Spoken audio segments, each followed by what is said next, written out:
श्री कृष्ण कहते हैं, हे पार्थ, नपुंसकता को प्राप्त न करो, यह तुम्हें शोभा नहीं देता। हृदय की दुर्बलता यानी मोह का त्याग करो और युद्ध के लिए खड़े हो जाओ।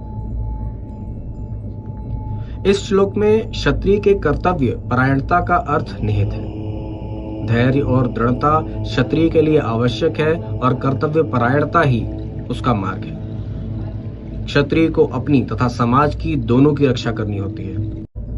अर्जुन बोले, हे मधुसूदन, मैं युद्ध भूमि में भीष्म पितामह और गुरु द्रोणाचार्य के साथ बाणों से युद्ध कैसे करूंगा, क्योंकि ये दोनों ही, हे अरिसूदन, मेरे लिए परम पूजनीय है।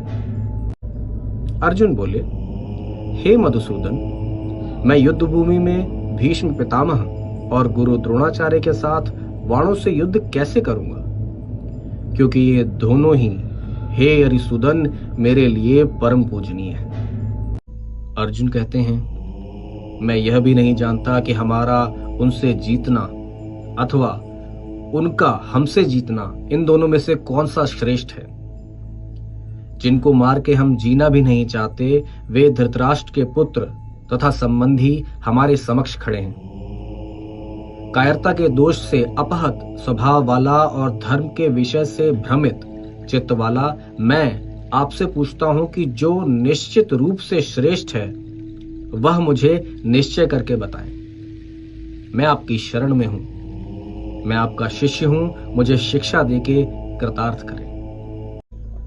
अर्जुन कहते हैं, हे कृष्ण, इन महानुभाव गुरुजनों को न मारकर मैं इस लोक में भिक्षा के अन्न पर निर्वाह करना उचित समझता हूं, क्योंकि इन्हें मारकर इस लोक में इनके खून से सने हुए अर्थ और कामों का ही मैं भोग कर पाऊंगा। यहां ध्यान रखने की बात सिर्फ इतनी है कि कर्मयोगी और योद्धा दोनों में अंतर होता है। अर्जुन जो कह रहे हैं ये योद्धा के शब्द हैं, कर्मयोगी के नहीं।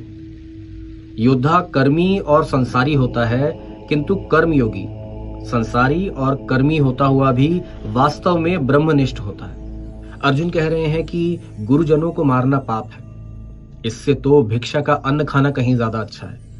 परंतु वो ये भी जानते हैं कि भिक्षा भी क्षत्रिय के लिए निषिद्ध है। शांति ना इधर है ना उधर।